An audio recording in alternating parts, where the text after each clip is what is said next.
What's going on, everybody? Welcome to a deep dive into the number 26 team in my 2019 NFL Power Rankings, the Washington Redskins, who are going to come in here a couple spots higher than you're normally going to see them. ESPN and NFL Network have this team at 28. And I do always, I feel like, tend to have a slightly more optimistic outlook on this team than consensus because, yeah, they don't have the flashy quarterback, the flashy skill players, the world-renowned coach, any elite defensive players, or are in general just not a team that are going to get talked about a whole lot. But what this team does have is something that other teams, frankly, don't, and that is an identity. They play nasty, physical defense. It's not even, considered a top 10 defense, but it's a team that is going to make you feel them during the game and the day after. And I like that about them. And then on offense, they just have this kind of certain toughness about them. And, you have Darius Geis coming back with Adrian Peterson to be the replacement for that physical run game. Like, they just have a certain physical culture about them that I don't think gets respected. So I'll just kick this off by saying that.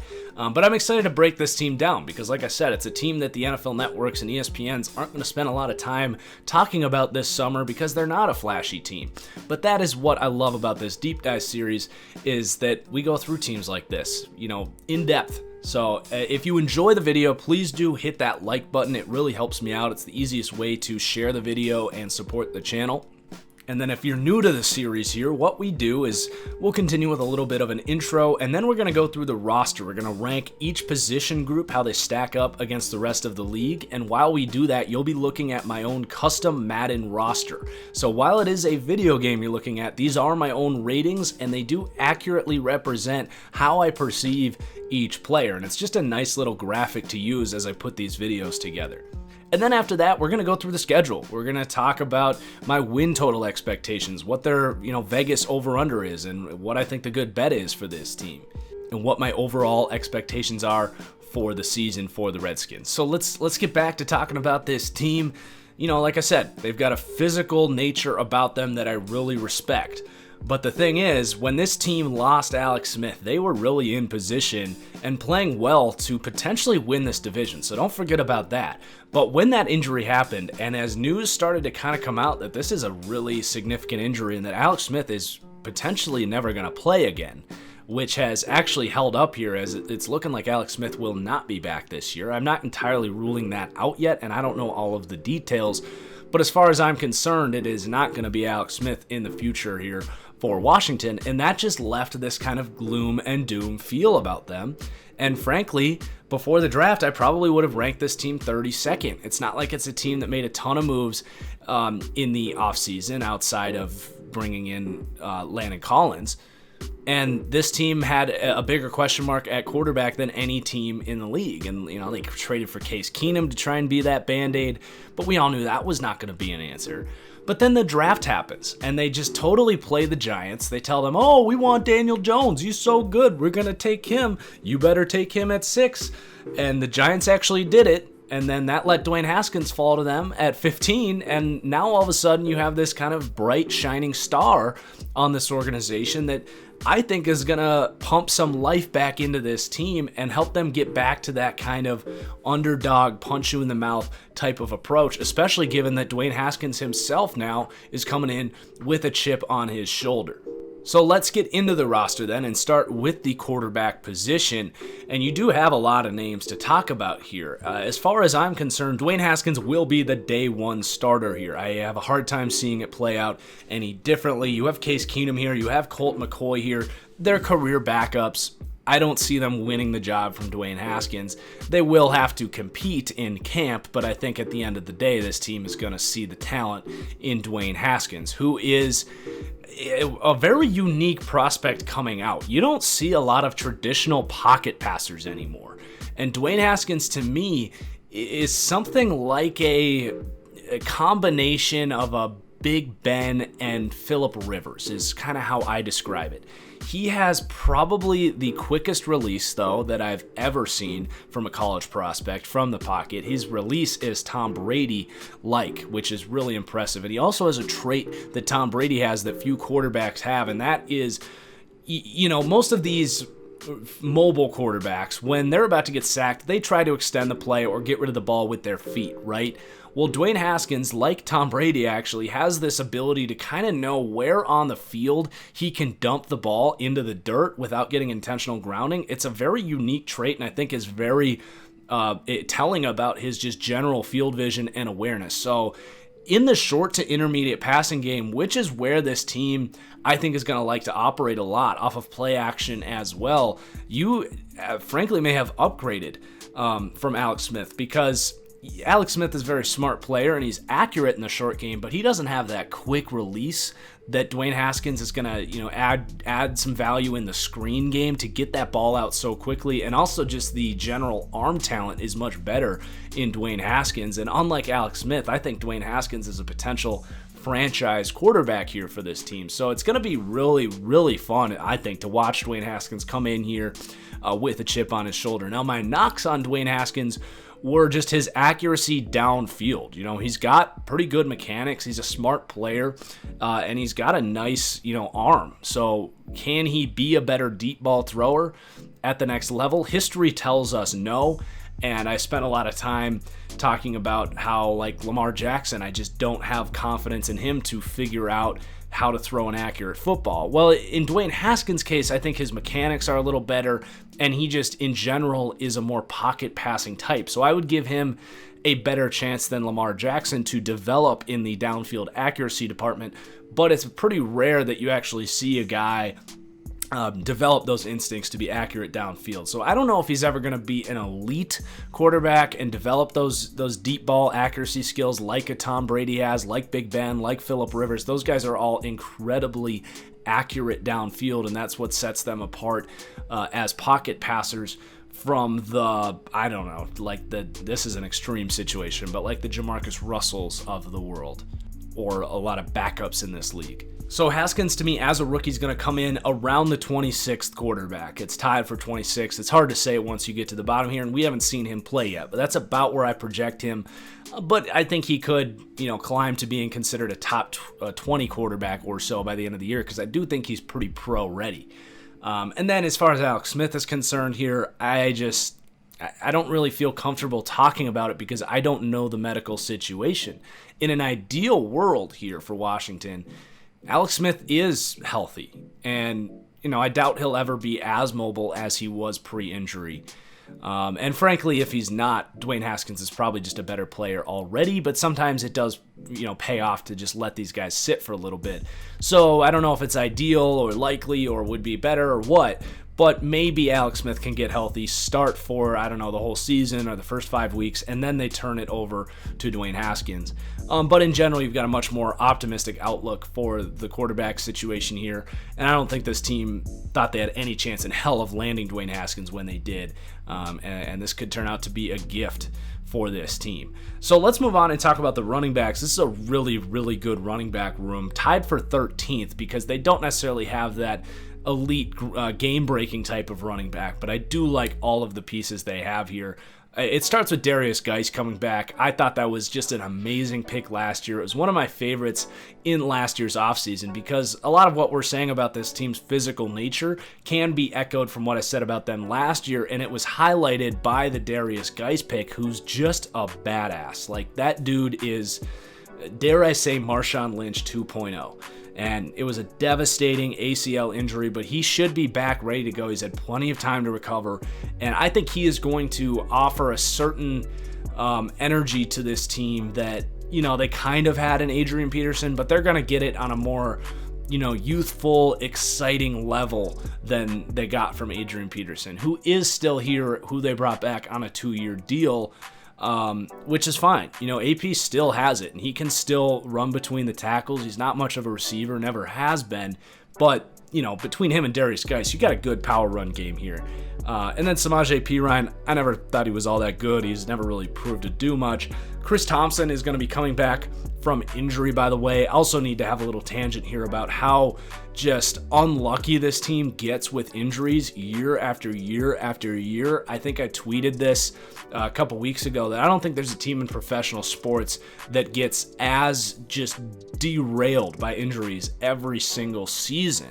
If it's just the medical staff or the team's nature to be so physical that leads to injuries. I don't know what it is here, but it is a concern, and it's almost impossible to say this team is going to be healthy again because this team has such a track record of getting hurt.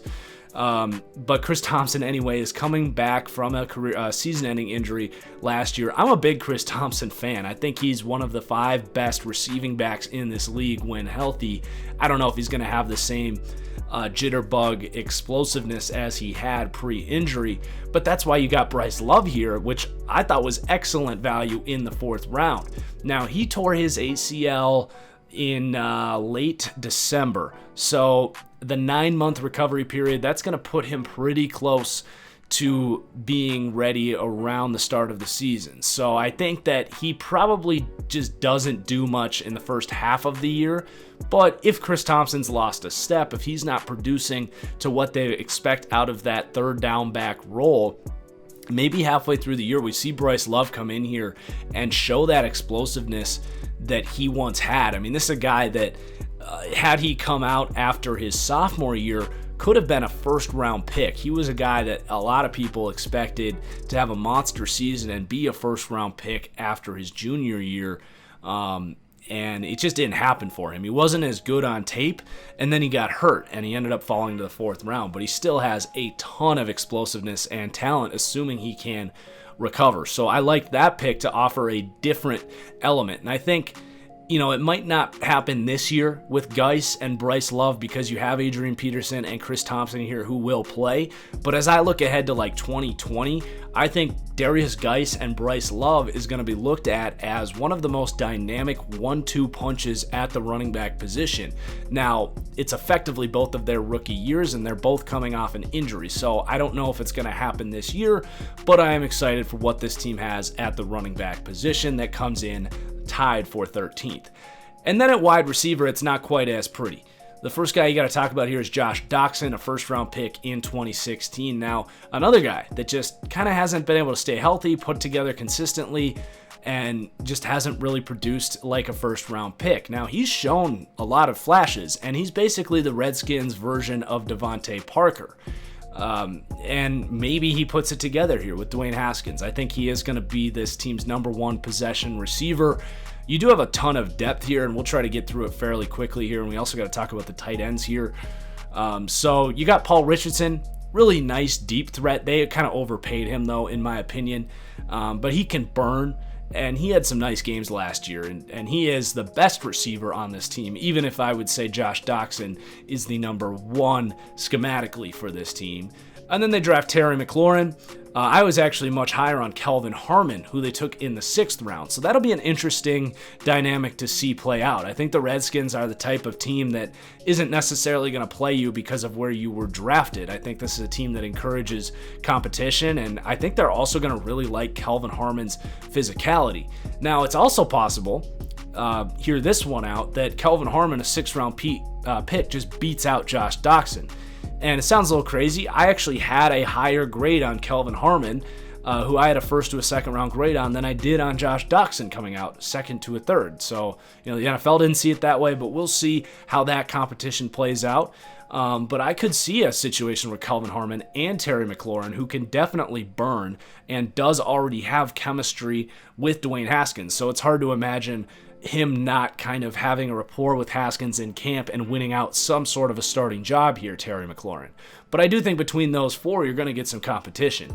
And then you got Brian Quick here, a veteran player that can play. He's a good 5th wide receiver, certainly. And a bunch of depth here with guys like Jehu Chesson. Trey Quinn's a nice kind of prototypical slot receiver type, physical, doesn't have a great deep threat speed or anything, but a good run after the catch guy, good catch and traffic guy. Robert Davis, they spent a 6th round pick on last year. So all these guys won't be able to make the team.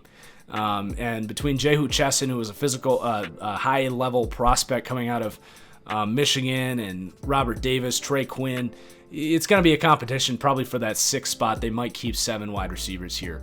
And then the tight end room is pretty good. I mean, Jordan Reed, just, again, another player that has never been able to stay healthy. He was healthy 1 full season and was an all-pro type of player.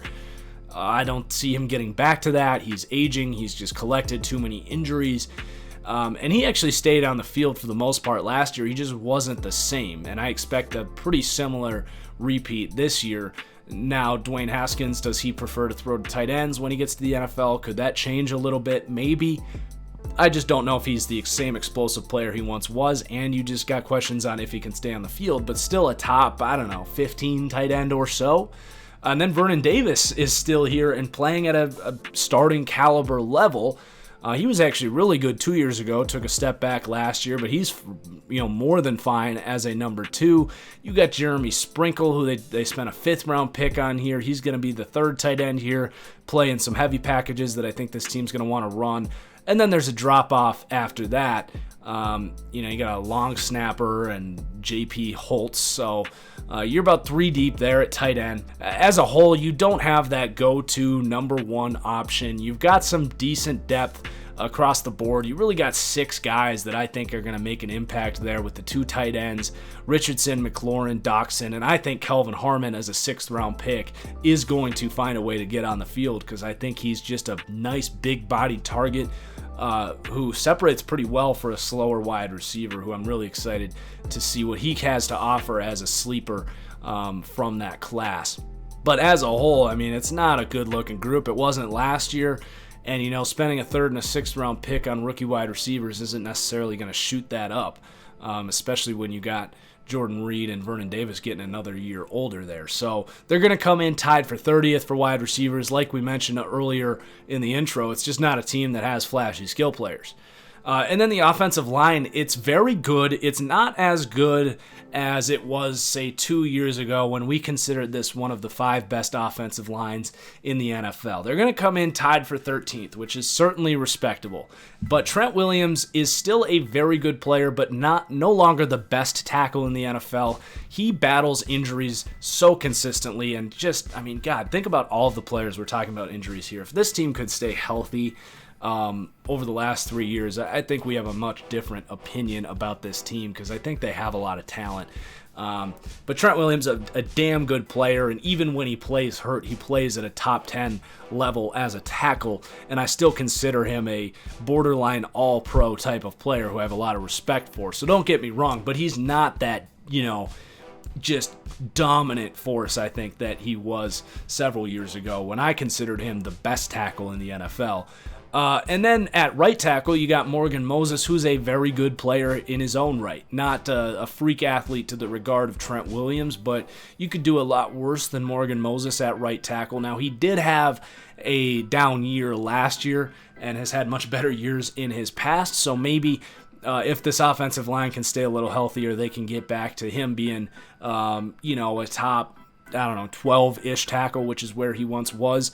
And then Brandon Sheriff at right guard. Now, he, I think, is the best player on this line. He's just an absolute mauler. One of the best guards in the NFL, certainly. So between those 3, that's what's boosting this team up. But you do get dragged down a little bit by left guard, who's going to be Eric Flowers right now. Is that seriously what this team's looking at? Who was a first-round pick for the Giants many years ago, was just awful, was a laughingstock in New York, went to Jacksonville, actually played okay at left tackle, or maybe I think it was left tackle, not right tackle.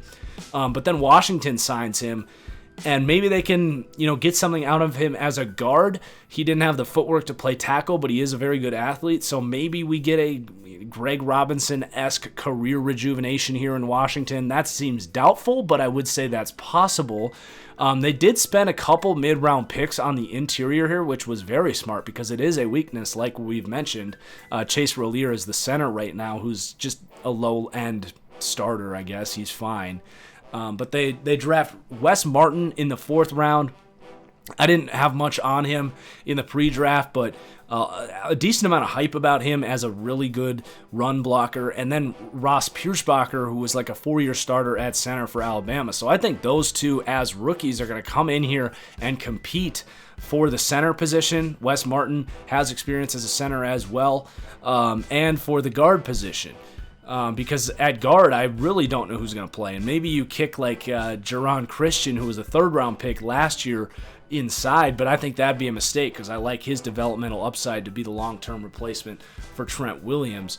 So you've got a couple question marks on this offensive line, but it's going to be a very good unit. And between those tackles, they're going to be able to buy some pretty good time for Dwayne Haskins as a pocket passer type. And this is going to be, we've talked about each deep dive. You've got offensive lines that help you do what you want to do, offensive lines that don't get in your way, and offensive lines that do get in your way. And I think this offensive line, if they can stay healthy, if one of those two rookies can win that left guard spot and be good at that spot, this is going to be an offensive line that helps this team do what they want to do. And that would be the first offensive line in these deep dives that we can say that about. And that is an ever important position. And it might be a reason I have a lot more optimism around this team is because you don't need great skill players. If you have a good quarterback and you have a good offensive line, you'll be able to figure it out. So the offense as a whole comes in 25th for me.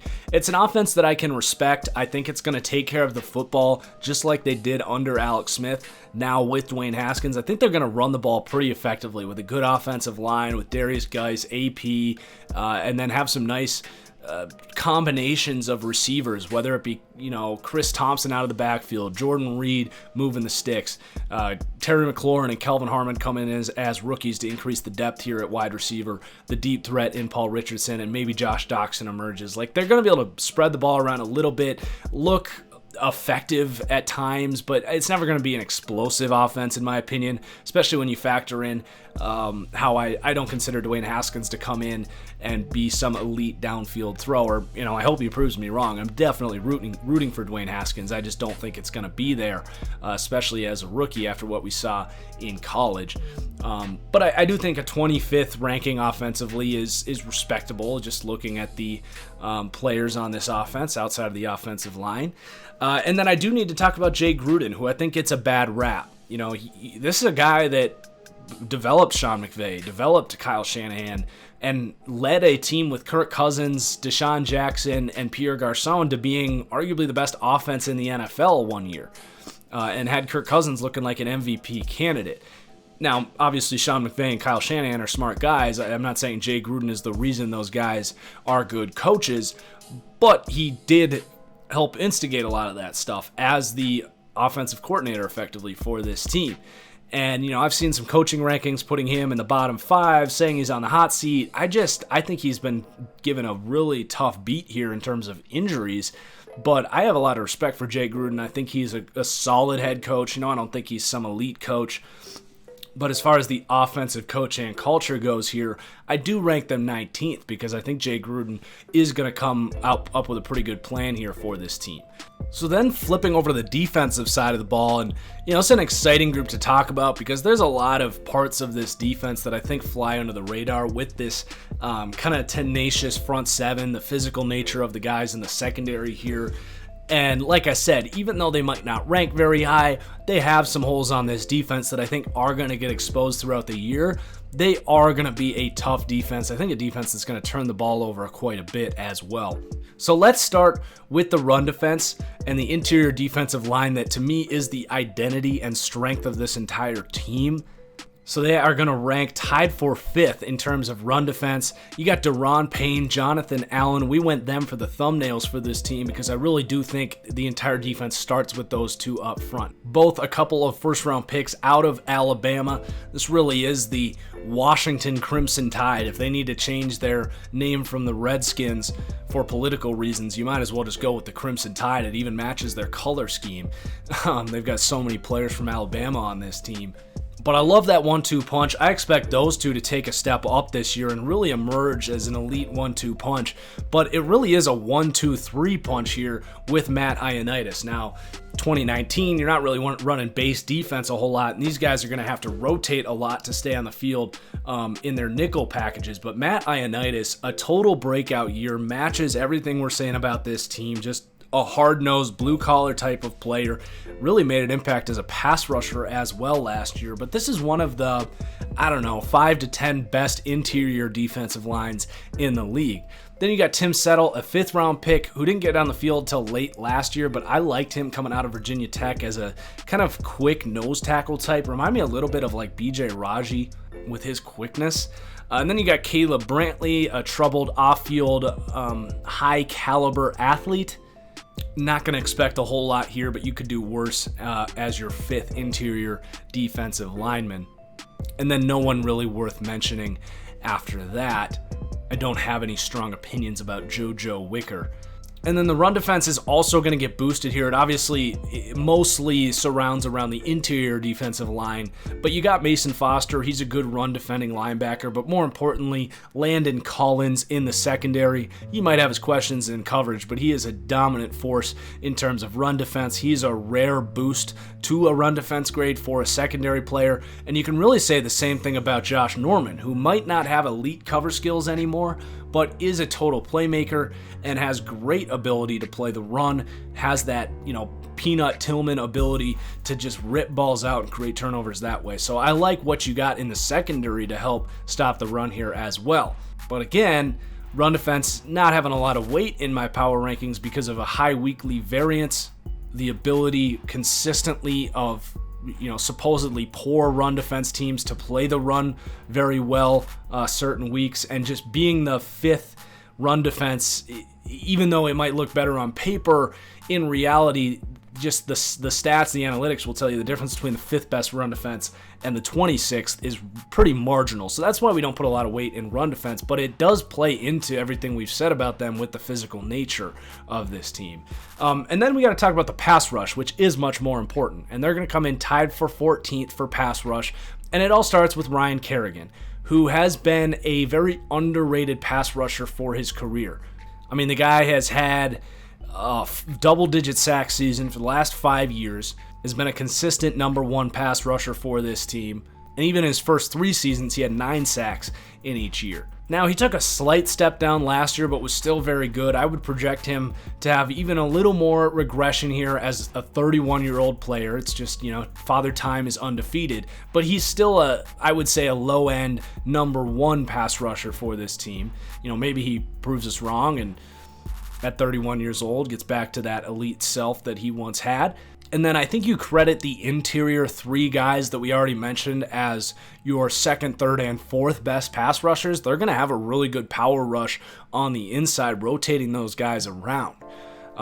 So that's really where the meat of this pass rush is. But then you have Ryan Anderson, who has never really been a great pass rusher. He is a good 3-4 outside linebacker. He has some good power rush elements to him. He's a good athlete. Not a ton of finesse to his game. But he's also really good at dropping into coverage, so I do think he's a good quality starter. And then you, of course, have Montez Sweat, who they spent a 1st-round pick on. Now, I was very low on Montez Sweat. I had a 3rd to a 4th-round grade on him, and even an undraftable grade, because I just don't know about his work ethic as a 23-year-old guy who's played at 3 colleges, who just doesn't have a very refined skill set as a pass rusher. He is insanely explosive, and don't get me wrong, his upside is through the roof, and I think he's in a good spot here to be the 3rd guy on the edge with a good culture here to kind of get him to, toughen up a little bit and work at his craft a little more. But I do have some pretty big questions about him.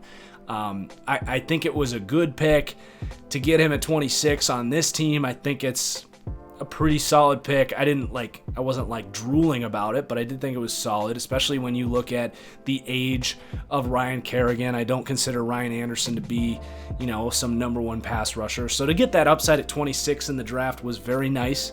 Excited to see him develop. But I do think he's in a good spot to be in a rotational role here. I don't think he's going to start in his first year, but they are going to put him in there a lot on 3rd down.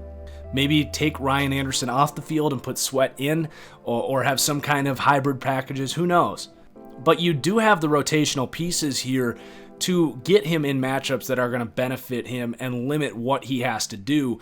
If you just line him up on the edge against maybe a slower or less quick or a shorter armed tackle, he can really dominate in that matchup. But if you get against a longer armed or quicker tackle who can match his speed off the edge, Sweat doesn't really have much of a counter. So it's going to be about, can he develop that counter on if he can go from being a number 2 pass rusher to a number 1. So it'll be intriguing to see his career develop. Then you've got Jordan Brailford, a 7th round pick, an athletic guy. He'll be the 4th guy here, probably won't play a whole lot. Marcus Smith, a bit of a journeyman, and that's really it. You don't have a ton of depth behind Montez Sweat. So I like the pass rush. It comes in tied for 14th. It's probably the best asset for this pass defense because it certainly isn't the coverage unit here, which we're going to transition to talking about here, starting with the linebackers. Now, I will credit this team. It was an excellent, excellent move to pick up Reuben Foster, who ended up being innocent, and had he been in here, this is the biggest hole for this team, linebacker, where they're going to come in 30th. But if he didn't tear his ACL, I mean, that would have changed this team's outlook for me defensively, because the secondary isn't great, but I wouldn't say they have glaring holes in the secondary. But this linebacker situation's a problem for me. And Reuben Foster, at the top of his game, is a top 10 linebacker in terms of run defense and coverage ability, and they're not going to have that this year. Instead, they're going to have Mason Foster, who's a bit of an oversized run defending type. I don't love him on the field on 3rd down. They did sign John Bostic, who showed some nice things in Pittsburgh last year. He's a bit of a journeyman at this point. This is his 3rd or 4th team, but he gives you some athleticism there. You got Josh Harvey Clemens, a converted college safety. Can he get his act together and get on the field here? That seems unlikely.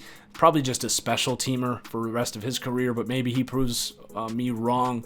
And then Sean Dion Hamilton, an undersized, less athletic 6th round pick in 2018, but I like his game. He's like a tiny Donta Hightower in terms of how he was used at Alabama as a versatile kind of blitzer, almost edge rusher at times, okay in coverage. And then they take Cole Holcomb in the 5th round. I don't see him being any kind of savior here. So while I love the rest of this front 7, I do have major questions about the linebackers here and the type of liability they will be in coverage. If Reuben Foster was still here, I think this team might actually have come in a couple spots higher in the power rankings. I really think that was a player on this defense that they could not afford to have lost, especially after they let Zach Brown go, who was a great impact for this team. And I understand the reasons they let him go, because he's kind of a spitballer. He'll do his own thing at times, was a problem for the scheme at times, but he was a playmaker and really good in coverage last year for this team, and they will not have that in that ever important middle of the defense to shut down some of the short to intermediate passes. And then in the secondary, it comes in tied for 28th. It's fine. And I'm a Josh Norman guy because of his ability to create turnovers. I think at this point in his career, ideally he would be a number 2 who doesn't get the majority of targets, doesn't draw the number 1 wide receiver. He just isn't a lockdown guy. Now, he's a really smart player, can play good zone coverage, but you do get limited a little bit in what you can run in terms of his man coverage ability. And then behind him, you got Quinton Dunbar, good player. He's developed really well. I don't think a lot of people expected his career to go this well, and he continues to be on an upward trajectory. He just might be the best coverage corner on this team. And then behind him, that's where I start to really have my questions. I guess in the nickel, it's going to be a competition between Fabian Moreau, 3rd round pick a couple years ago. Sometimes these rookie corners take 3 years to become relevant. Maybe he can break out. He's a really good athlete. Then you got Dominique Rodgers-Cromartie coming out of retirement. Don't know if you're expecting a whole lot from him. And then you got Danny Johnson, an undrafted free agent who I really liked. Also Jimmy Moreland, a 7th round pick who has some really good movement skills. So it's going to be an open competition in the nickel. Greg Stroman as well, a 7th round pick last year. But the depth behind Quinton Dunbar certainly a concern for me, and I don't think they have a number 1 shutdown corner either. I mean, shutdown corners don't exist anymore, but you get my point. And then with the safeties, I would say from a coverage standpoint, you're downgrading from what you had last year because you had Ha Clinton Dix and DJ Swearinger. which was a very good duo. Now, I like that they brought in Landon Collins because he's just uber physical. He's going to match this team's identity, and he's going to help make it almost impossible to run the ball on this team. His coverage ability is, I would say, inconsistent. He will make flash plays, I think, that can make huge impacts on games, but he can also be over-aggressive, be out of position at times, and he really is closer to a linebacker than a free safety, certainly. He's a true strong safety, box safety type. But then you got big questions in terms of the deep range of this defense. Now, a big pivot point for me, a big pivot was Reuben Foster getting hurt, but also Troy Apke, who a lot of you guys know I absolutely loved. I had him as one of my biggest sleepers in last year's class. Just a dominant athlete, like a, engineered in a German lab somewhere type of athlete at the free safety position, and he played well at Penn State. I liked his tape. I had a second round grade on Troy Apke. They got him in the 4th round. So if letting Swearinger go or cutting him and then letting Clinton Dix go, it means that they want to get Troy Apke on the field and he's poised for a breakout sophomore season, then this team is going to outperform this tied for 28th ranking because I think he has the upside of something like a Harrison Smith in that secondary. So do keep an eye on Troy Apke. That's obviously no guarantee, and he's going to have to win that starting job from guys like DeShezor Everett and Monte Nicholson, who's been okay at times. But I would expect it to be Troy Apke, and then Jeremy Reeves there as well. And then you also got to mention Adonis Alexander here. Now, I don't really expect much here. This is like they're doing like the Seattle project here, taking a big, lengthy safety and converting him to corner. To be more of a zone corner. We know this team likes to run more zone because of Josh Norman. So, we'll see. I'm not expecting much from him as a supplemental 6th round pick last year. So that's the secondary, again, tied for 28th. Now, keep in mind, that's strictly from a coverage grade. I do think that Josh Norman and Landon Collins benefit this team in other ways outside of coverage, but strictly speaking about this team's ability to cover up routes, I do not think it's going to be a strength for this team. So the defense as a whole comes in tied for 25th. The defensive coaching and culture for me is going to be 19th. I just love the culture here. I think this is a tough-nosed defense that I really respect. But I do think there's some pretty significant holes, and I think, considering they don't have a elite, like 100 pressure a year type of pass rusher, and they don't have a super good secondary, I do think that a lot of the better passing offense in this league are going to kind of be able to void what this team brings to the table in terms of the physical run defense elements. Now, when they're playing teams who don't have explosive passing games, I think this defense is going to be borderline a top 10 defense that week, but I do think their weaknesses are such that good teams will be able to exploit them. So let's wrap up and look at the schedule for this team. Now, their over-under is 6 wins, and when I first saw that, I thought it was low because this is a team that is kind of scrappy and finds ways to win games. But then I got to look at their schedule, and that all made a little more sense. So you got to start at Philadelphia. That seems unlikely that they're going to win that. Then they have Dallas coming to town, and I actually gave them that win. Kind of what we said about, matching up well against teams that don't have explosive passing offenses. Their home opener, I think they can get that one. But then this run, you got Chicago coming to town. Maybe you can squeeze one out against them. It wouldn't surprise me. You got to go to the Giants. Maybe they can win both of those games because I do think they'll be close games. But I'll take the other teams in those matchups. And then you've got New England at home. Not going to beat Tom Brady. You got to go to Miami. You could win that. San Francisco coming to town. Don't see them winning that against Jimmy Garoppolo. Then you got to go to Minnesota. You got to go to Buffalo, 2 of the hardest places to play in the NFL. You do have the Jets and the Lions coming to town, but then the end of this schedule is pretty rough. You got to go to Carolina, go to Green Bay. You got Philly coming to town. You got the Giants coming to town, but then you got to go to Dallas. So again, I very well could be wrong here, and it does kind of hinge on how good Dwayne Haskins is as a rookie. I am going to take the under here, saying 4-12 with a win range of 4-5. I would never make this bet myself, though. I like the Giants. I have a high confidence that they're going to go under on their over-under. I don't have a lot of confidence here because while it's a tough schedule, I think this team is going to play in a ton of close games, and in the NFL, those can just go any way. So if this team finds a way to win 7, 8, even 9 games, it's not going to surprise me at all. I think this team is built to win close games. They're not going to blow a whole lot of teams out either. But, maybe the 9 win gets them into the playoffs. I just have a hard time seeing this team get up to that 10, 11 wins just because they don't have enough matchup problems across the board. But as a whole, I do like this Redskins team, and I'm excited to watch them. They're probably in the 12 or so teams that I would rank in terms of I just want to watch this team play football because I think it's a fun team, even if it doesn't result in a lot of wins at the end of the day. So that's going to do it. Again, guys, please hit that like button. I'm excited to hear from the Redskins fans, what they think about this. If they have higher expectations than this, I would love to hear about them, and I'll have a conversation with you about that. I'm willing to hear you out on if I'm wrong here. But I think that overall it's a pretty fair ranking here, 26th for this team. So cheers as always, guys, and we'll see you for the next one. Have a good weekend. Peace out.